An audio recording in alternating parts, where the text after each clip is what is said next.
So welcome to the Market Mentors podcast, Skyler. Thanks for having me on, Matt. Absolute pleasure. So we're here to talk about content creation. But before we dig into that, I'd love to know a bit more about your experience in content marketing.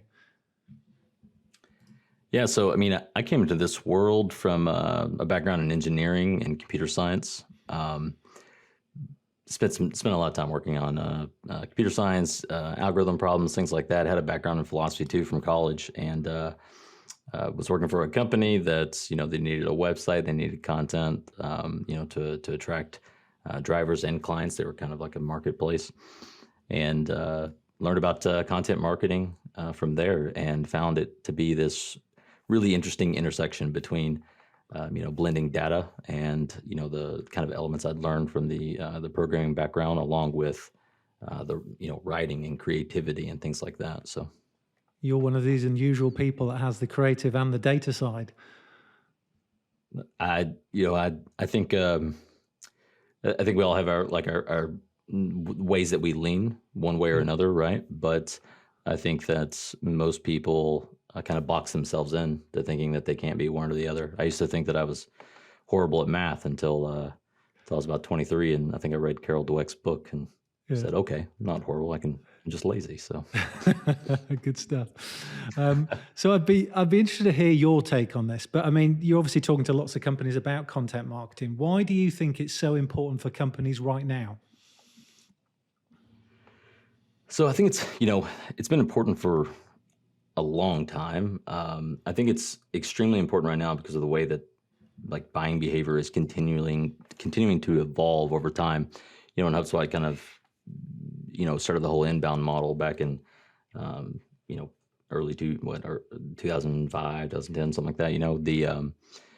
The buying landscape was shifting then. People wanted to research and find information online, and they're still doing that. It is beginning to shift, though, and that's why it's important to think about content beyond just channels like search, right? And think about content when it comes to across social as well, true, meaningful, engaging content. So the primary reason is people want to search and find things out about a company or service or a product or whatever as much as they possibly can before they actually engage with any sort of checkout card or sales rep or anything like that. So the way to actually give them that information and let buyers buy the way they want to buy is through content. And I guess it's going to get difficult, isn't it? The more privacy comes into it, and you see the sort of updates that Apple's done in terms of things like tracking and pixels and cookies and all this kind of stuff. It's only going to get harder for digital marketers to get your attention as well. Maybe. I'm actually kind of looking forward to it to some extent. I know a lot of people, have some disdain about it, but I think that over the years we've become so dependent upon things like tracking and attribution and things like that, and instead of just really spending more time talking to our customers, listening to them, understanding where they are, where they hang out, what kind of information they like to consume. And if you remove all the tracking and attribution and everything from that, as long as you listen to your customers and produce content that they want and put it where they hang out and like to consume content, it's not going to matter. So I think maybe, Nike didn't become Nike from having, email tracking, and having to worry about privacy policies, right? So maybe it'll kind of recenter us back to focusing on brand and customer experience. Yeah.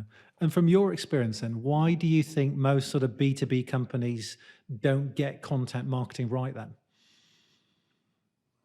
So I think a lot of them create content for the wrong reasons, and often track the wrong metrics. So the wrong reasons would be, let's say I work primarily with like B2B SaaS and some kind of service-based businesses that, they want leads. And instead of thinking about the quality of those leads and thinking about, how many of them are going to turn into, close one in their pipeline. And so whenever you produce content for the wrong metrics, you end up kind of engaging in the wrong behaviors that don't necessarily tie themselves to business metrics and the outcome. I think the other reason is they kind of look at it as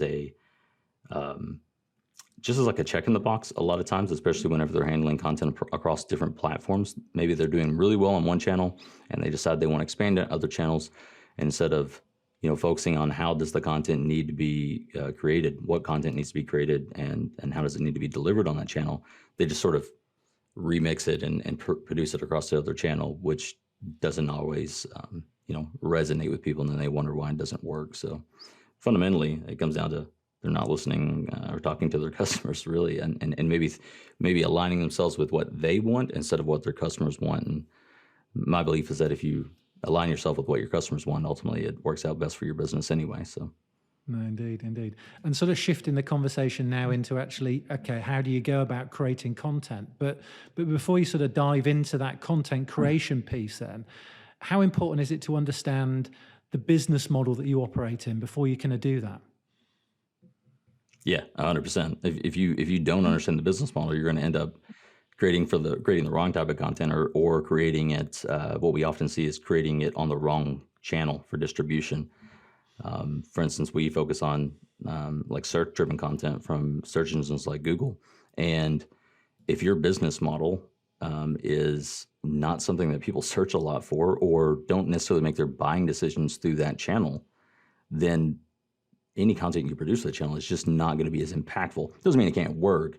It's just that there are probably better options. So yeah, you definitely need to understand the business model and how different channels and different content formats and delivery, are dictated by that.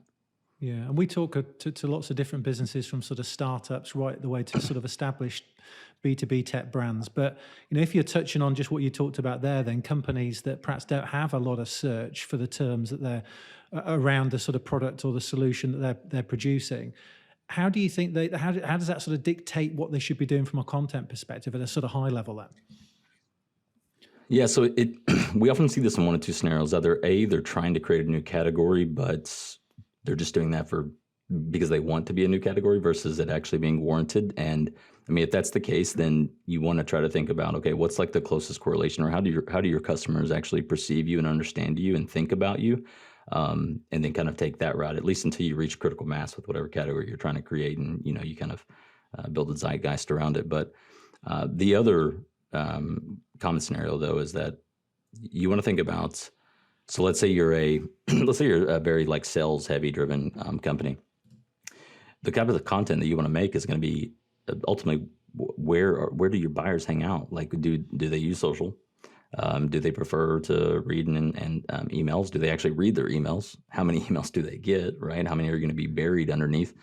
And think about it that way. So what we've seen, just as kind of like a high level overview, is that the more sales heavy you tend to be, the better off you're going on and producing organic content on channels like LinkedIn or podcasts or speaking events, right? And getting involved in communities, like focus on the community aspect, because a lot of those buyers tend to, sales heavy products tend to be more expensive, right? And so when people are making those buying decisions, they're usually talking to their peers, right? And where are their peers at in the same communities and on the same social channels that they are. So that's where I would go participate there. As you move towards more product led, that's when you can think about, okay, things like SEO, and other channels like that. Email kind of sits in the middle, but. Makes sense. And once you've kind of figured that whole piece out, then in terms of, obviously, you're kind of go to market, what stage your business is at then. We're not short of content ideas in a way. Sometimes you can sort of get, paralyzed by kind of analyzing too much what you should be doing rather than actually getting stuff out the door. But let's say, for instance, when you were working with a new client, then how do you go about sort of deciding on what content to produce first and kind of why? So again, it depends on the business model, right? But since we primarily work with companies that stand to benefit from search-driven content, what we usually look at is one of two things: A, how much content do they already have, if any, and B, like where are the opportunities in their TAM, right? Like from their actual product and service offerings, like where are the opportunities there that we are really kind of best situated to capitalize on, that we have the greatest like differentiation, that we can position ourselves well in the market, et cetera. So if they have a lot of content already, even if they're still fairly new, I mean, some companies get pretty prolific right out the gate. If they have a lot of content already, then we built a topic clustering algorithm where we'll kind of canvas in everything from a search perspective on how people search. We'll interview customers. take the qualitative data from customer research with the keyword research data that we have and find the overlaps between it. And then our clustering algorithm will show us how we need to structure that content together. It used to be a lot more of a manual process, but we've built some pretty cool tech into it now that kind of paints a roadmap for us that says like, this is exactly what you need to create next if your goal is, reducing time to rank, increasing traffic, and then being able to convert that traffic on the back end. But if they're a brand new, if they're kind of like just now going to market, right? They found product market fit. And we've confirmed that search is a viable and scalable channel for customer acquisition. That's when we'll still run our topic clustering algorithm, but it doesn't quite paint as clear of a picture on where we need to start. And so when that's the case, we tend to pick 3 areas that we think are going to be viable. And that's just kind of based off of what does the competition look like? How well positioned are they to against the competition for those areas, like from a product feature differentiation standpoint or benefits, et cetera.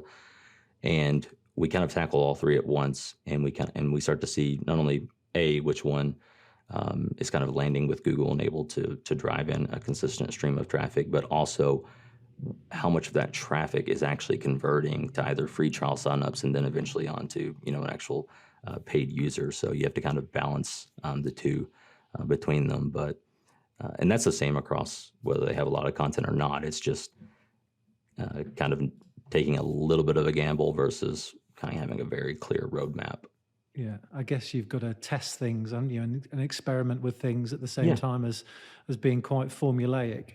And when you're kind of producing content, everybody talks about sort of repurposing that content. But I mean, how would you go about whatever that piece of content might be? How would you go about sort of optimizing it and maximizing the value you typically get from that one piece? So I think one of the best things to do is really from the podcasting route, because you can, again, it depends on where your buyer kind of mess up is they'll take their content, go post it on social, like a link to it or something. And we all kind of know that the algorithms will suppress that. They want you to stay on the platform. So instead of reposting, a link to your content on social, distill it down to its essence, to a takeaway, repurpose it into multiple key points. Let's say you have a long form article where you've talked about, 4 or 5 really important things. Break that down into individual sections and use it to post on LinkedIn. I think LinkedIn's perfect, especially for B2B. Post it on LinkedIn and see what people engage with over there over time. And then think about that in the future. Ultimately, you don't want to just take what you have and just always rehash it across these channels. You want to test if it's organic and then see what are people engaging with. I wouldn't worry so much about the views. Views don't matter. They're vanity. You want to look at things like what are people actually commenting on? What are people sharing, right? Like these are heavier lift items versus just a view in the feed or a like button or something like that. But yeah, see what people are engaging with, and then also think about, can this be repurposed for some sort of demand gen motion? Do you need to educate buyers? If so, put a bit of paid behind it. If you think about content and the goal of content, it's consumption so that we can educate. And that way, when that person's in market and ready to buy, we are part of that consideration set, right? So I think what a lot of people forget about too is that you can, like, not all advertising has to be direct response, get leads, get conversions, right? Take your content. If you've got a message that if you could convey to buyers, if you could get them to understand it, right, that they would be more likely to choose you over someone else. And that just takes a bit of education. That's what your content does for the most part. So use that, put a bit of paid behind it, guarantee your distribution into your market, let them consume that content and bring people in that way. And it's a lot cheaper too than direct response. Of course, it doesn't bode all that well for attribution, but it's still valuable. But a more natural way of doing it. If people are engaged by the content they're seeing, they're naturally going to be engaged anyway, or interested in what you're trying to talk to them about. So that kind of makes sense. You hear about sort of frameworks, and this is probably more related, I guess, to sort of content on your website, but frameworks like top of the funnel stuff and all that kind of stuff, and hub and spoke as an example in terms of how you should structure content on your website. I mean, are those sort of frameworks still relevant today then, do you think? Yeah, so I think hub and spoke is, but I do think that the way that most people look at it is a bit, one, they tend to take more of a guesswork approach to it, saying, this is our hub and these are our spokes. That's why we got tired of the guesswork and we wrote an algorithm to do it for us. But hub and spoke is still definitely relevant, but you need to understand that I think a lot of people get too granular on their hubs. So if you think about HubSpot, for example, HubSpot only has like 4 hubs, right? It's marketing, sales, service, and they're like CMS website builder, right?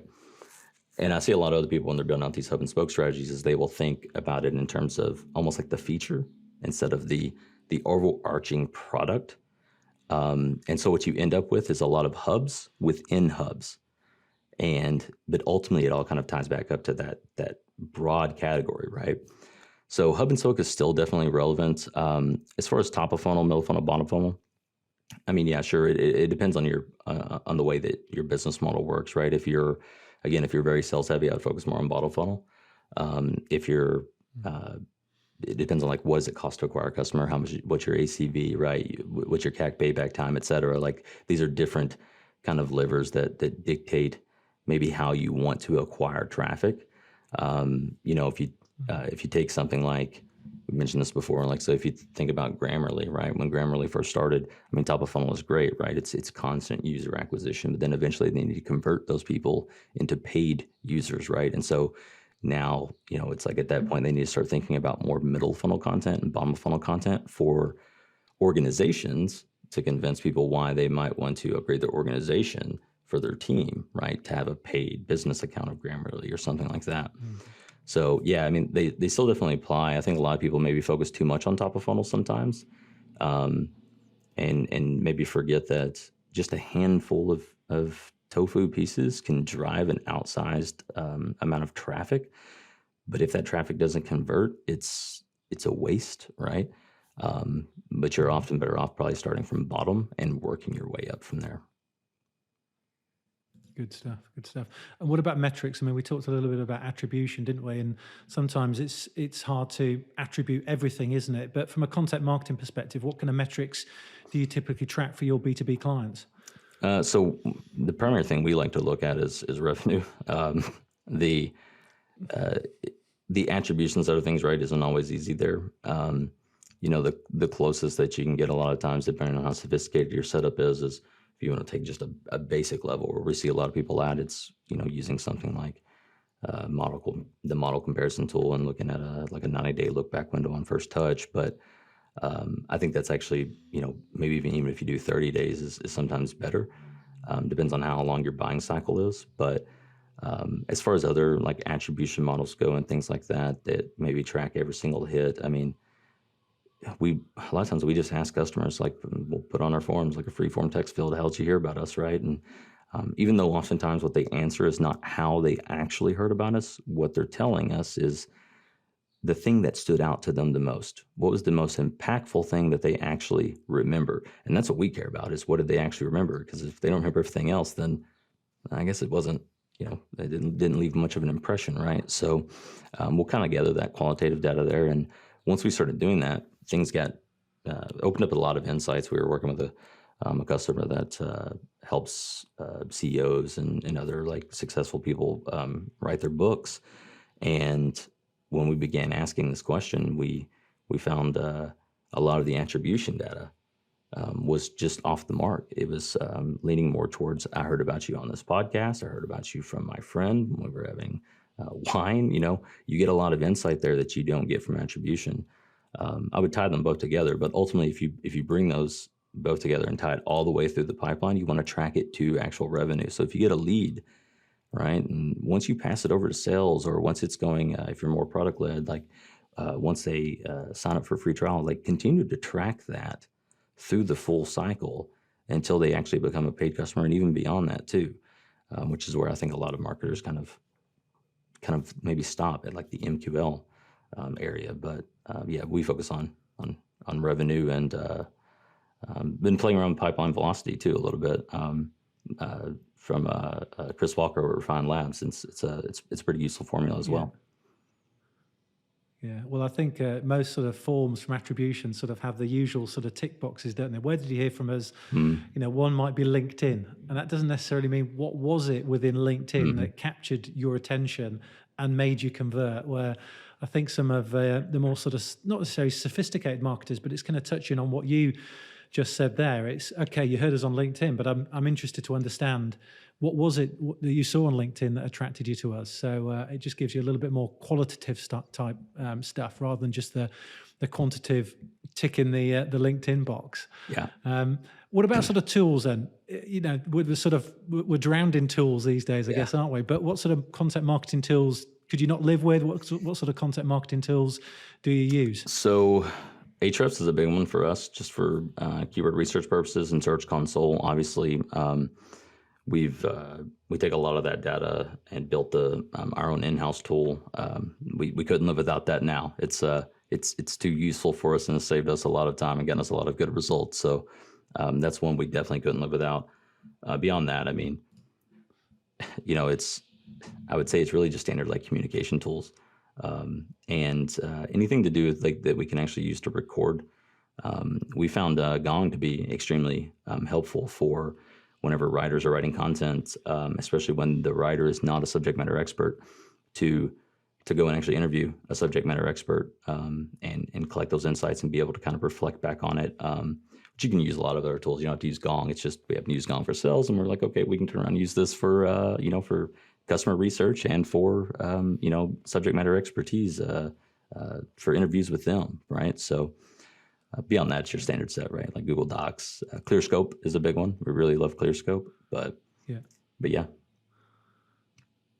What about some of the AI tools? Have you sort of looked at any of those, sort of Phrase, Surfer SEO, Jasper, anything like that? You know, obviously technology is playing a bigger part these days, isn't it? In all of our jobs, really. Yeah, Phrase is good. I think like most AI tools, Jasper is great too, right? Formerly Jarvis after their little spat with Disney there. I think that like those tools are great if they're in the right hands. What I fear is that too many people will kind of think that you can just let it do it for you. And for one, like you have to fact check those things, but two, like it depends on why you're making that content. I mean, the thing about all the content you've read that is immediately apparent that it was either written by somebody who's not at your level, right? So, it was written by someone who's perhaps more junior, more novice than you in the subject matter. And how well does that actually convert, right? Like, do you read that and say, wow, I'm convinced this product is amazing, right? Like, I can't see how this product could not solve my problem and why I shouldn't buy it right now or sign up for a free trial. And that's where the AI tools, I think, kind of fall flat if they don't have someone who really understands the product and understands the customers guiding them. But they can be great for repurposing sometimes content, right? Being able to kind of take something that's maybe more complex if you've written long form and distilling it down into something that's a bit more digestible for social or something like that. And content marketing, sort of shifting again, sort of content marketing is such a sort of hot topic right now. We're hiring for lots of companies to expand their content marketing teams. But what do you think makes a good content marketer? Let's say, for instance, you work for a tech company or even you're hiring within your agency. What are some of the sort of skills and attributes you think make somebody really good at content marketing? So not to beat a dead horse here, right? But like the fundamental one is understanding the customer and the product and how it works for them. But I think that most content marketers there's a lot of writers who think that they're content marketers, but they're not really. A content marketer is more than just a writer, right? It's someone who I think is a bit more multidisciplinary, right? They don't need to be experts in other areas, but you need to be capable of understanding even the basics of, say, design, right? And how to do customer research, and maybe even depending on the type of company you work for, sometimes a bit of coding is useful too, especially if you're the one that has to actually, if you're more of a content marketing team of one, if your team is real small or kind of resource strapped, like being able to tweak things a little bit on the back end of a CMS, right? From a design perspective is useful. But I think like there are 4 fundamental like characteristics that you kind of need. They don't need to be for different people, but they need to be like skill sets that I think your team needs to have from a content marketing standpoint. And that's, you need to have an SME of some sort, whether they're part of the content team or whether they're available to the content team. You need to have someone who understands the product, who understands the market, who understands the competition, and who understands your customers, right? So you need that. Then you need someone who understands like how to get your content out there, where all it needs to go. Like that kind of forms the plan, right? Like an orchestrator. You can think of that like whoever's a content marketing manager or a director of content, et cetera. And then you need someone who's actually capable of creating the content, right? Both writing it and on the design side of things. And then it's useful to have a skill set on actually how to distribute it, which means packaging it up for those different channels in a way to be consumed by your audience.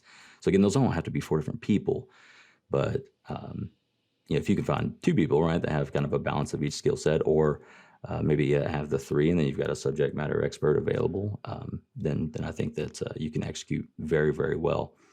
Something that that what you're doing here, I think a podcast is one of the greatest core central elements of a content marketing engine, because it feeds into every single other channel that you may want to work on, especially depending on who you're interviewing or how you have a community kind of built around it. It may not always be the easiest to track back to revenue, but if you think about how easy it makes taking a good conversation and taking video, repurposing it on social, right? Running ads from it, getting core insights you can use to kind of feed in your own messaging or your own additional content on the blog or on YouTube, et cetera. It serves as a very just almost like a flywheel to your content engine without having to come up with what are you going to write every day on LinkedIn? What are you going to talk about? What are you going to write on the blog, right? So the podcast can really kind of be a core element I think more people need to do. Yeah, I love it. And what about content marketing in terms of learning? So obviously you're in this space. How do you sort of keep on top of content marketing itself? It's such a fast sort of moving market, really. Yeah, I mean, it is and it isn't. I think depending on what channel that you're operating on, I mean, the things that sort of ebb and flow tend to be more kind of publication news. Even I think you need to think about it more long term. Your buyers don't shift and change all that much, but as long as you kind of have a pulse on that, you're good. But beyond that, though, I mean, now if you're talking about like tactics when it comes to what works best on LinkedIn, outside of just kind of serving your core audience and thinking about the algorithms of LinkedIn or the algorithms of Instagram or the algorithm of search, that's just through testing, not being afraid to just put content out there and see what works, and again also kind of make sure you're paying attention to the right metrics and not going astray on social. Things like views are vanity, right? On search, things like traffic is vanity. Focus more on what's actually resonating with people, with the type of people that you want it to resonate with, and I think you'll be pretty good. So just test and evaluate and stay focused on the right metrics. Good stuff. And if people want to follow up with you, Skyler, what's the best way of them getting in touch with you? The best is just probably on LinkedIn. You can shoot me a message on there as long as you're not trying to sell me immediately. If you are, I'll probably block you and never let you talk to me again. So I don't have a problem with people trying to sell me after they've gotten to know me a little bit. But yeah, LinkedIn's the best place. Outside of that, Twitter works too. I'm not on there nearly as much though. So yeah. Good stuff. Well, I've really enjoyed this chat, Skyler. It's great talking to you because in a way you kind of simplify it, which is what content marketing should be about, isn't it? You're delivering what the customer wants to hear about in the channels that they operate in. And, when you think of it like that, it becomes so much easier. So it's fantastic to hear you talk through it. Hey, thanks for giving me the chance to, Matt. No worries. Pleasure.